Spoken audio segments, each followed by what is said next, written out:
Hey guys what's up, welcome back to our channel. तो यार आज हम बात करने वाले हैं ट्रिपल आईटी दिल्ली के सारे ब्रांच के बारे में, उनके बीच में डिफरेंस, कितना वर्कलोड है, क्या उनके बीच में क्या कॉमन है और कौन सी ब्रांच आपको पिक करनी चाहिए और कौन सी ब्रांच आपको नहीं लेनी चाहिए, सब कुछ के बारे में।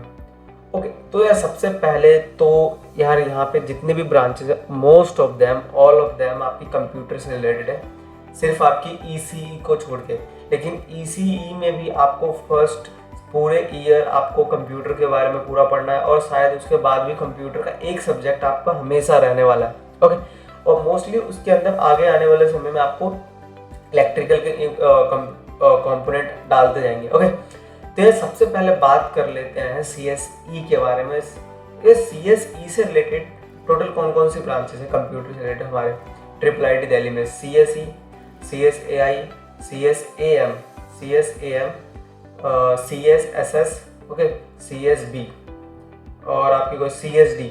टोटल ये कुछ चाहे 5 या 6 ब्रांचेज हैं जो सीएसई से रिलेटेड, जो कि कंप्यूटर से रिलेटेड है। और एक आपकी जो छठी है वो है आपकी ईसी, जो कि थोड़ी डिफरेंट हो जाती है। तो यार क्या डिफरेंस है इसके अंदर, क्या डिफरेंट है?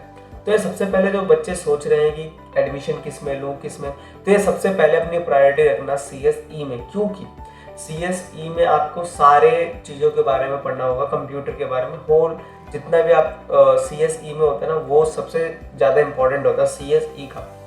जैसे जैसे आपको सीएसबी, सीएसडी में बांटते जा रहे हैं, वैसे वैसे आपका एक सब्जेक्ट खोता जा रहा है। फॉर एग्जाम्पल मैं सीएसबी में हूँ ना, तो यार फर्स्ट सेमेस्टर में सभी सब्जेक्ट, फर्स्ट सेमेस्टर में सभी ब्रांचों के लिए सभी सेम सब्जेक्ट थे। सेकेंड सेमेस्टर में सबका एक एक सब्जेक्ट डिफरेंट हो गया, सबका एक एक सब्जेक्ट। फॉर एग्जाम्पल सारे ब्रांचेस सीएसई के अपने, जो जैसे कि सीएसई वालों के पास एक एक्स्ट्रा कोडिंग का सब्जेक्ट था, सीएसबी के पास बायो आ गई क्योंकि सीएसबी है, बायोलॉजी है। सीएसएसएस एक सोशल साइंस है, तो उनको उनके बारे में नहीं पता, लेकिन सोशल साइंस से रिलेटेड कुछ एक सब्जेक्ट आ गया। और आपका सीएसडी डिज़ाइन से रिलेटेड कोई सब्जेक्ट आ गया। सीएसएआई उन्होंने उनमें आर्टिफिशियल इंटेलिजेंस टाइप का एक सब्जेक्ट आ गया एक्स्ट्रा। और सीएसएम उसमें मैथ का एक सब्जेक्ट आ गया। तो इस तरह से एक सब्जेक्ट उनका डिफरेंट हो गया कंप्यूटर साइंस वाले से, ओके, सीएसई वालों से। तो ये चीज़ थोड़ी डिफरेंट होगी। वहीं सेकेंड सेमेस्टर में जब हम आए तो सॉरी थर्ड सेमेस्टर में जब हम आए तो यहाँ पे हमारे 2 सब्जेक्ट डिफरेंट हो गया।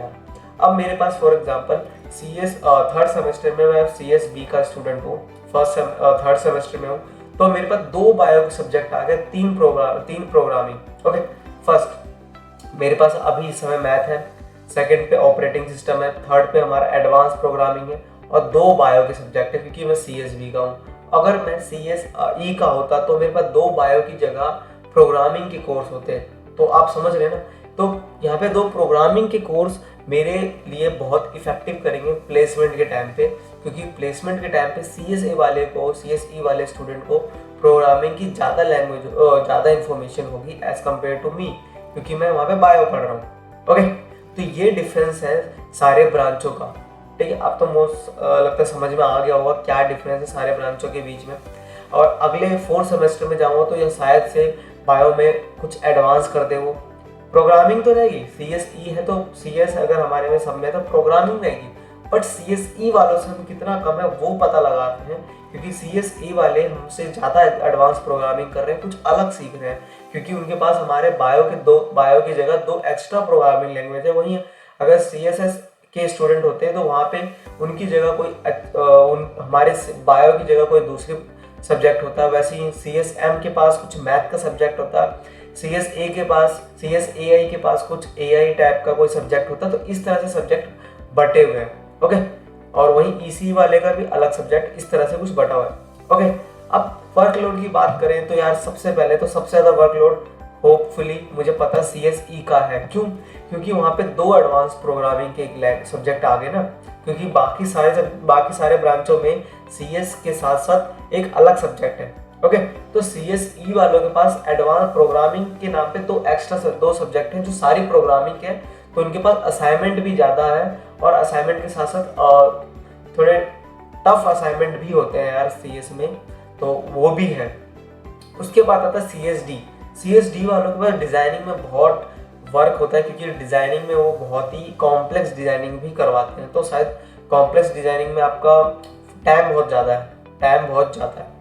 और आपका जो CSSS है और जो आपका CSM है, उसके बाद उनके जो असाइनमेंट्स घटते जाते हैं, क्योंकि हमारे CSSS में है या बायो में है, तो मुझे बायो के कोई असाइनमेंट अभी तक से मिले नहीं। सेकंड सेम में हमारा क्विज हुआ और सीधे एग्ज़ाम हुआ, कोई असाइनमेंट नहीं मिला। लेकिन वहीं पे हमारे जो बायो की जगह CSE वालों के पास BE थी और उनको BE में असाइनमेंट भी दिए गए थे एक्स्ट्रा, तो इसका मतलब उनके पास एक्स्ट्रा टाइम था और कम टाइम था और एक्स्ट्रा वर्कलोड भी था एज कम्पेयर टू हमसे। तो यार ये डिफरेंस है और ये थोड़ा वर्कलोड है। और गाइज मैं बताऊं तो अगर जिसका एडमिशन CSE में होता है वो बहुत सही है। उसके बाद आप अपनी प्रायोरिटी CSAI रखें, उसके बाद अपनी प्रायोरिटी CSD रखें, उसके बाद CSM रखें, CSSS रखें, फिर CSB रखें और ECE रखें। ओके, CSE इसलिए बोल रहा हूँ कि सबको पता है CSE में ही सबसे ज़्यादा प्रोग्रामिंग करने को और सबसे ज़्यादा प्लेसमेंट में जितनी प्रोग्रामिंग वो बंदा करेगा उसको प्लेसमेंट में उतना ही फ़ायदा होने वाला, उतना ही।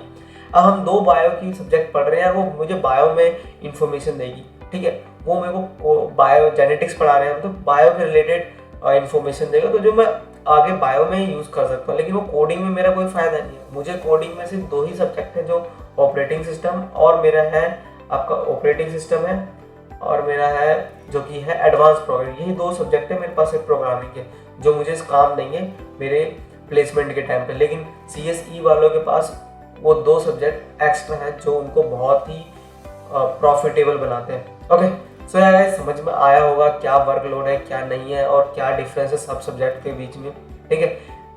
तो होप करता हूँ समझ में आया होगा। तो गाइज जो भी समझ में आया होगा, तो अगर वीडियो सही लगे तो यार शेयर कर देना, सब्सक्राइब कर देना और स्टे वेल। ओके, मिलते हैं फिर एक नई और वीडियो में।